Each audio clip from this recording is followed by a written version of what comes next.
That is the number you need to sit with before this investigation goes anywhere.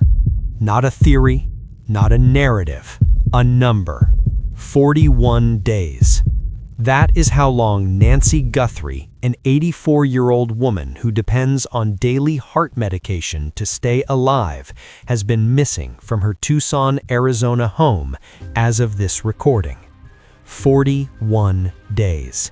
And as of this recording, no arrest, no named suspect, no public press conference from the agency leading this investigation since February 5th. Which means 36 days of silence from the Pima County Sheriff's Department. Sit with both of those numbers simultaneously. 41 days missing, 36 days of institutional silence. The gap between those two numbers is not a clerical failure. It is not an oversight. It is a choice. And understanding why that choice was made is the key to understanding everything that is about to follow.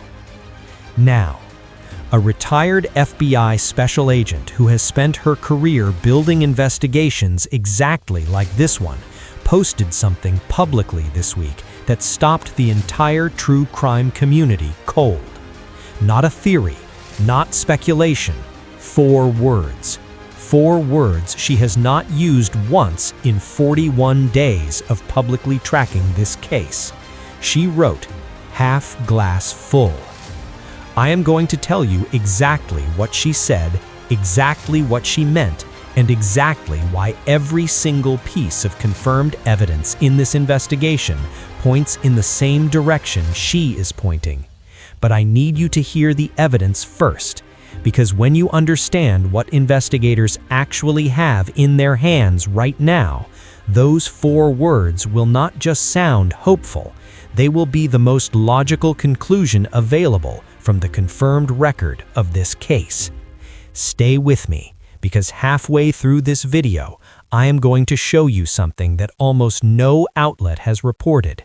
Something 2 of the most credentialed law enforcement voices in America said about what may have actually happened on that porch on the night of February 1. And when you hear it, it will change the way you understand everything that came before it. Her name is Jennifer Coffindafer. She is not a podcast personality. She is not a social media commentator filling time between advertisements. She is a retired FBI special agent who worked inside the institutional machinery that is now pursuing Nancy Guthrie's kidnapper.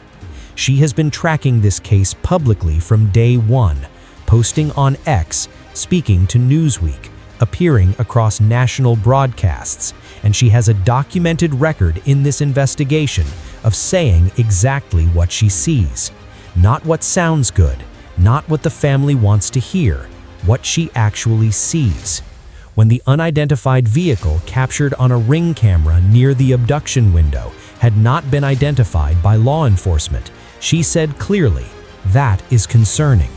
When the DNA challenges were confirmed by Sheriff Nanos, she addressed them directly and publicly. She does not spin.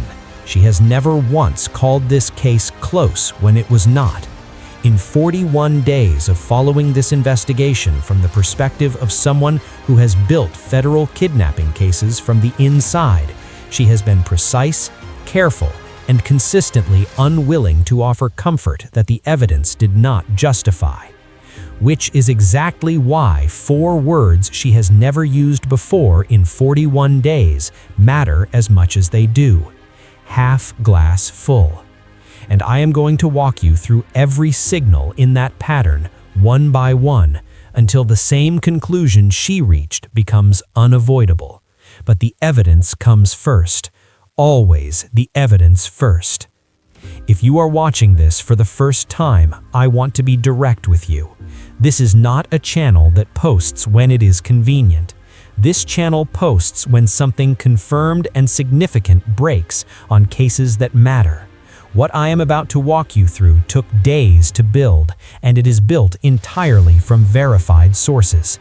If you want to be in the room when the next confirmed development drops on this case, subscribe and turn on every notification right now. The people here with alerts on find out before the press conference, before the headline, before the next outlet covers it.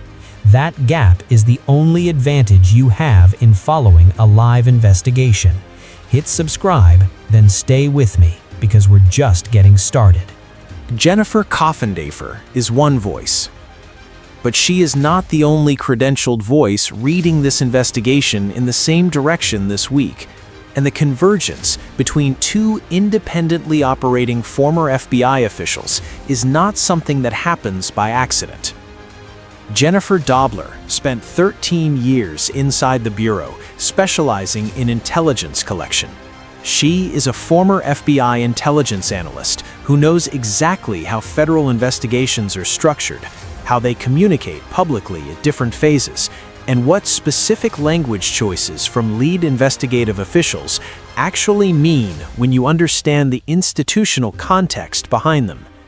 She told Newsweek that Sheriff Nanos' public statement was atypical for law enforcement officials in an active federal investigation. Atypical. That word is the key. In an institution where public language is calibrated with extraordinary care during active cases, atypical language is not accidental. It is a decision. And a decision by a lead investigative official in a case of this significance to use language that breaks from the institutional standard carries a specific meaning that Dobler, who spent 13 years understanding exactly how that institution communicates, was positioned to decode. When investigators say they are closer and reference hot leads, it typically means they have moved past sorting through random tips and are now narrowing to specific targets. That is the translation. That is what the language means operationally when someone who has spent 13 years inside the machinery that produces it reads it aloud for the first time in a federal kidnapping investigation. They are not searching anymore. They are building. There is a fundamental difference between an investigation in the search phase and an investigation in the prosecution preparation phase. In the search phase, investigators are gathering, tips are being sorted, evidence is being processed. The portrait of what happened and who is responsible is being assembled from thousands of separate fragments, each one examined independently before its relationship to the others becomes clear. That phase is defined by volume, by quantity, by the accumulation of raw material that has not yet been organized into a case. In the prosecution preparation phase, investigators already know the answer. They know who did this. They know approximately what happened. The work being done is not the work of finding, it is the work of building a case that survives cross-examination, that withstands a defense attorney's challenge, that presents to a jury not as a compelling story, but as an inescapable conclusion. That phase is defined by precision, by the careful assembly of verified evidence into a sequence that cannot be dismantled. The language shift from searching to narrowing is the signal that the phase has changed. Coffindafer is reading the phase change. Dobler is confirming the language that signals it. Two former FBI officials, different areas of expertise, different analytical frameworks, both pointing in the same direction in the same week. That kind of independent convergence does not happen because two people decided to be optimistic on the same Tuesday. It happens when the confirmed evidence is pointing somewhere specific, and the people who know how to read that evidence are reading the same thing. Now, to understand why they would both read it that way, you need to understand Coffindafer's specific record in this investigation. Because the power of half glass full is not the phrase itself. The power is the contrast between that phrase and everything she said for 41 days before it. Walk through her documented public statements chronologically. From the first days of the investigation, when the questions outnumbered the evidence by a factor that would have justified dramatic pessimism, she calibrated her language carefully. She said what was concerning when it was concerning. She did not speculate past the confirmed record. When the national media began producing stories that leaned toward optimism that the evidence did not yet support, she did not lean with them. When the first fake ransom suspect was cleared and the second walked out of interrogation without charges, she acknowledged what that meant for the investigation without dramatizing it. In 41 days, the word that best describes her public posture on this case is honest. Not grim, not despairing, not performing concern for an audience. Honest. Calibrated precisely to what the evidence at each stage of the investigation actually justified. That calibration is the foundation on which 4 words become significant. Someone who has been honest about everything negative for 41 days and shifts to optimism is not shifting their personality, they are shifting their read. The change in the language is the signal that something in the evidence portrait has changed, and the question this video is built to answer is what changed? Because here is what half glass full actually means when it comes from someone with Coffindafer's profile in this specific case. It means the investigation has reached a phase where the evidence in investigators' hands is sufficient to identify a suspect, and the remaining work is building the case that survives prosecution rather than finding the person. It is not a statement that Nancy Guthrie has been found. It is not a statement that an arrest will happen within 24 hours. It is a statement that the trajectory of the investigation has shifted from question mark to direction. Half the glass is not empty because the most critical uncertainty, who did this, has been resolved. Half the glass is not full because the case has not yet crossed the threshold into public resolution. The half that is full is the half that matters most. And the evidence portrait that is assembled over 41 days is what filled it.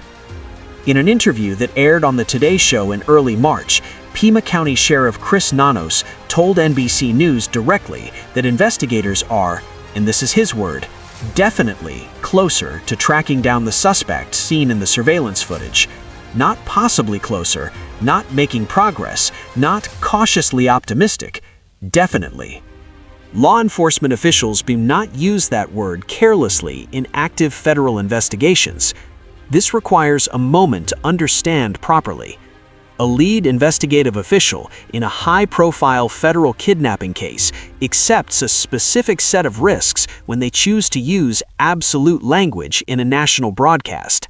If the case does not resolve in the direction that the language implies, the official has created pressure, has damaged institutional credibility, has given the suspect's eventual defense attorney a public statement to use. Officials at the level of a county sheriff leading a federal task force understand those risks precisely. They do not accept them without internal confirmation that justifies the exposure. When Chris Nanos used the word definitely, he was not being optimistic. He was reporting what he knew. In Dobler's reading of that specific language choice is the clearest translation available of what definitely means in that operational context. They have moved past sorting through random tips. They are narrowing. They are building. The search phase is behind them. Then there is the decision to turn away civilian search organizations. This decision generated significant confusion and criticism at the time. Why would investigators decline the help of organized volunteer search teams with resources and manpower and genuine commitment? In the absence of other context, that decision reads as institutional arrogance or bureaucratic inefficiency. It reads as the kind of decision that produces exactly the kind of frustration that has been building publicly for 36 days. But from the perspective of someone who ran investigations inside the Bureau, the most credible reading of that decision is completely different. The search phase is over because the investigation has already moved to its final phase. The area to be searched has been identified. Civilian presence in an active operational zone does not help. It creates noise. It creates the possibility of contaminating evidence that has not yet been formally collected. It creates the possibility of tipping off a subject that the investigation has closed around them before the moment is right to move. You do not turn away civilian search organizations because nothing is happening. You turn them away because something is happening that cannot be accommodated their presence, which means 36 days of silence from the Sheriff's Department is not a failure of communication. It is a feature of an investigation that is moved into a phase where public communication creates operational risk. Every piece of information disclosed publicly is a piece of information that reaches the subject. Every timeline shared publicly is a timeline the subject can use to assess whether the investigation has closed around them. Silence at this stage of a federal investigation does not mean nothing is happening. It means something is happening that cannot yet be disclosed. Now you need to understand exactly what is in investigators' hands, because the evidence portrait that has assembled over 41 days is not the same evidence portrait that existed on February 1. It has been built piece by piece through a process that does not announce itself publicly until the moment it is complete. And the specific components of that portrait are what Coffindafer is reading when she writes "half glass full" for the first time in 41 days. Start with the task force itself. 4 detectives, 1 sergeant, full-time, single case, stationed at the FBI's Tucson field office. This is not a task force that is processing the Nancy Guthrie case alongside 40 other open files. This is a dedicated operational unit with a single mandate, a single subject, and the full institutional support of a federal bureau that has made this case a priority. The structure of the task force itself is a signal. You do not maintain a dedicated full-time unit of that composition at week 6 of an investigation that has gone cold. You maintain it when the investigation is active, operational, and moving toward a specific conclusion. The digital forensic pipeline is running on multiple parallel tracks simultaneously. DNA is being processed, cell phone records are being analyzed, Walmart purchase data is in hand, clothing is being traced, Ring camera footage from the neighborhoods surrounding the abduction window is being examined frame by frame. Each of those tracks is an independent line of inquiry that narrows toward a specific person. When multiple independent tracks narrow toward the same person simultaneously, the convergence is not coincidental. It is the specific architecture of a case that is being built from multiple directions at once so that no single evidentiary failure can collapse the entire structure. This is how federal prosecutions are prepared, not built around one piece of evidence that a defense attorney can challenge, built around a convergence of independent evidence streams that each point toward the same conclusion, so that destroying one stream leaves all the others intact and pointing in the same direction. And the FBI tip line has received over 23,000 submissions. More than 700 of those were classified as credible. Think about what 700 credible tips means in operational terms. Each one of those 700 submissions represents a person who saw something, heard something, or knows something specific enough that investigators who have been processing tips professionally for 6 weeks assessed it as credible. Each one is a piece of pressure. Each one is a fragment of the picture that the subject of this investigation does not know has been assembled.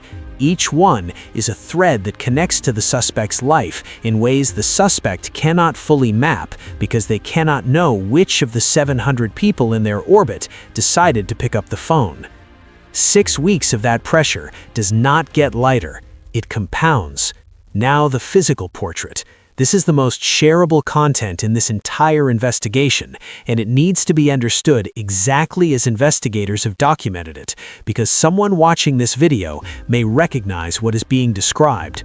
A tattoo on the right wrist, a pinky ring visible through the glove, present in the reconstructed surveillance footage from the recovered server fragments, a detail specific enough that it survived the partial overwrite and the forensic reconstruction process and still came back clear enough to document. A black mustache, distinctive eyebrows, a physical profile that places this person in their 30s or 40s. Deliver each of those markers separately. Let each one land. The audience watching this is building a mental image in real time, and the pacing communicates to them that this information is worth processing carefully because someone in this audience may know a person who matches this description. Someone in this audience may have been sitting with a fragment of recognition for 6 weeks, telling themselves the detail is too small to matter, waiting for something to connect it to. This is the something. Now the Ozark Trail detail. The rucksack identified in the reconstructed surveillance footage is a 25-liter Ozark Trail backpack, a retail item available at Walmart. This is not an incidental detail.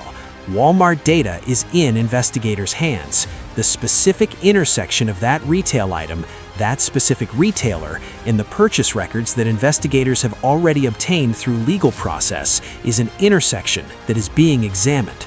A person who planned this crime carefully enough to disable a security system before arriving, carefully enough to wear gloves and dispose of them at a predetermined point during departure, carefully enough to use cryptocurrency for ransom communications, made a specific purchasing decision that left a specific record at a specific retailer whose data is now in the hands of the people building a case against them.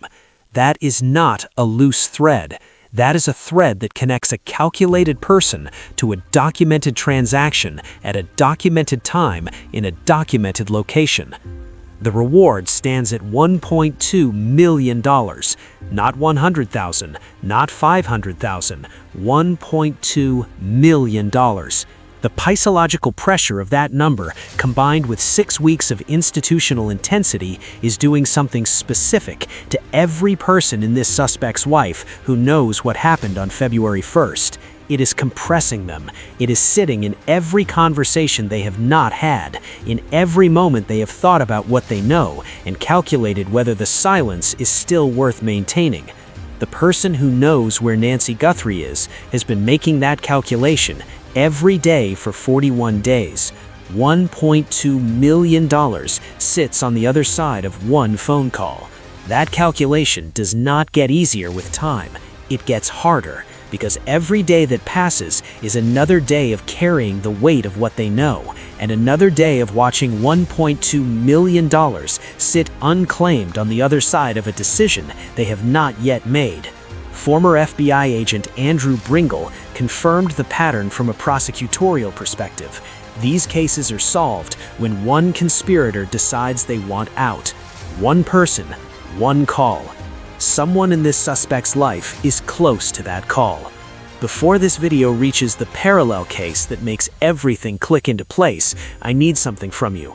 Drop a comment below with the one piece of evidence in this stack that you think is the most significant.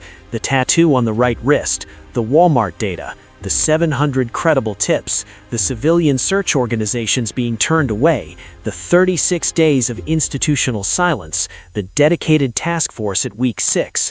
Which one tells you the most about where this investigation actually stands? This community produces the sharpest analytical observations on cases like this that I have encountered anywhere. I read every comment. The best ones come back in follow-up coverage. Drop it below now. Neither of them said Nancy Guthrie is dead. That matters.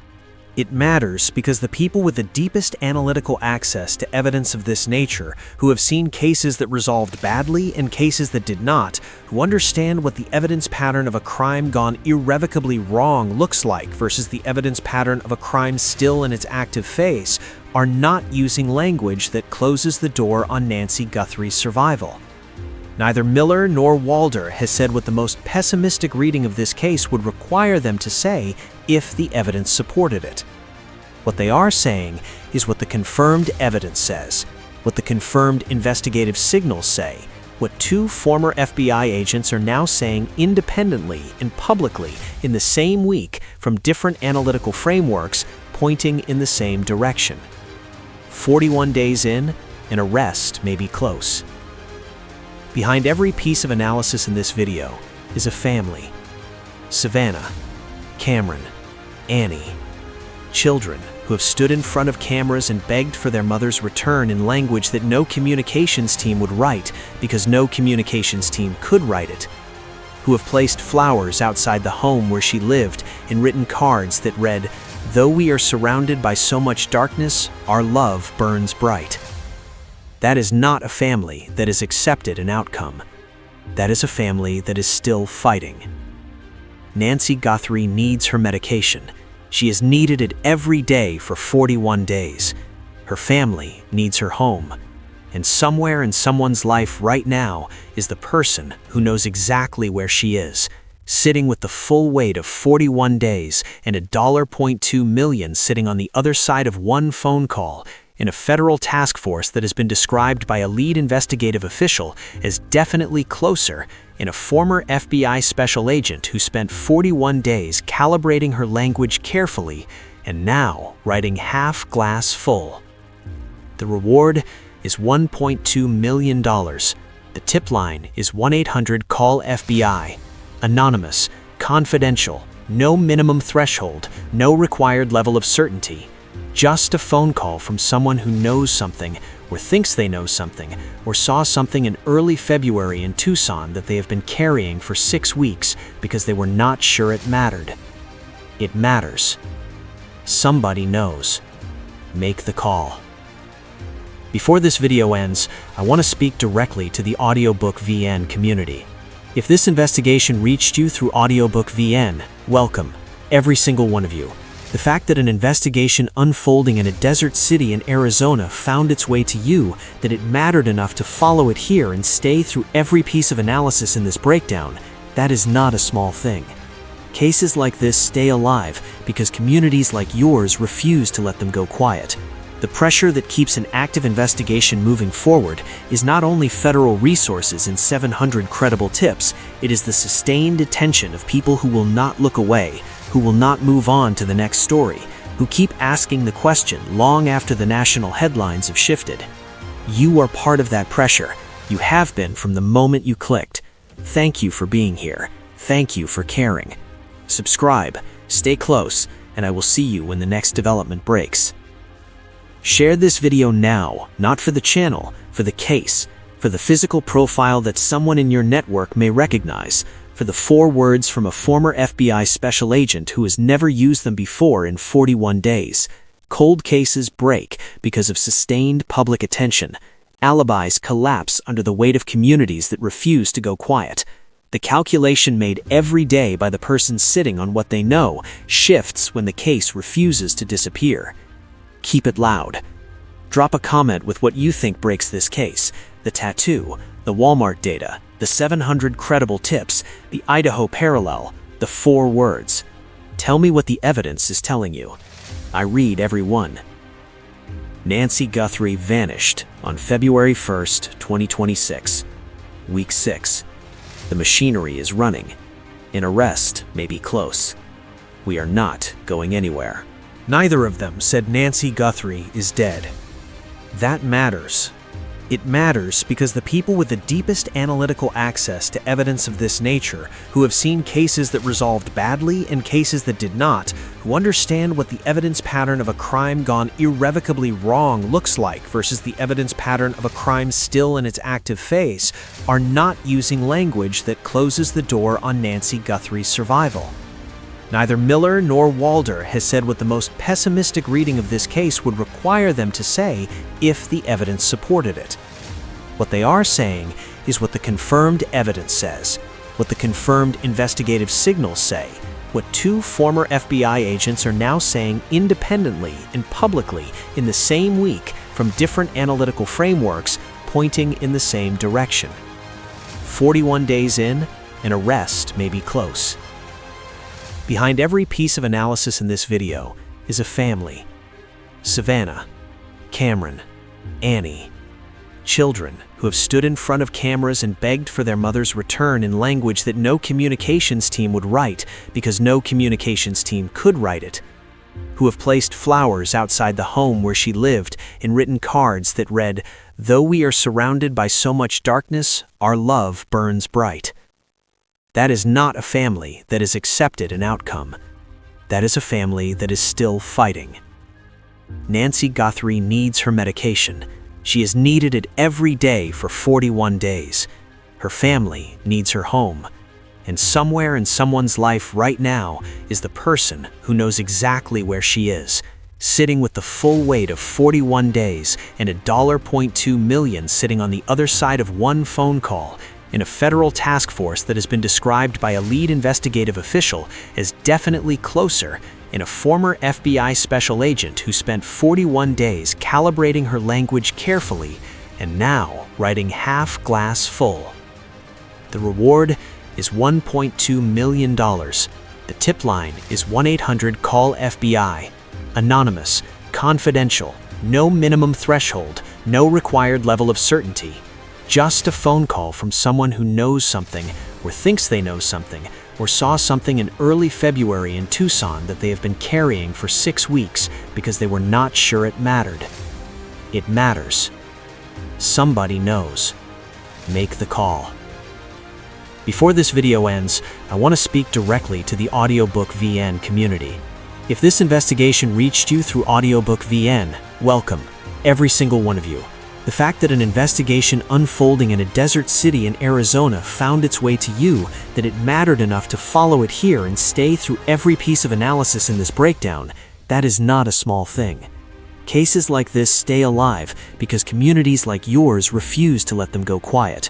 The pressure that keeps an active investigation moving forward is not only federal resources and 700 credible tips, it is the sustained attention of people who will not look away, who will not move on to the next story, who keep asking the question long after the national headlines have shifted. You are part of that pressure. You have been from the moment you clicked. Thank you for being here. Thank you for caring. Subscribe, stay close, and I will see you when the next development breaks. Share this video now, not for the channel, for the case, for the physical profile that someone in your network may recognize, for the 4 words from a former FBI special agent who has never used them before in 41 days. Cold cases break because of sustained public attention. Alibis collapse under the weight of communities that refuse to go quiet. The calculation made every day by the person sitting on what they know shifts when the case refuses to disappear. Keep it loud. Drop a comment with what you think breaks this case: the tattoo, the Walmart data, the 700 credible tips, the Idaho parallel, the 4 words. Tell me what the evidence is telling you. I read every one. Nancy Guthrie vanished on February 1st, 2026. Week 6. The machinery is running. An arrest may be close. We are not going anywhere.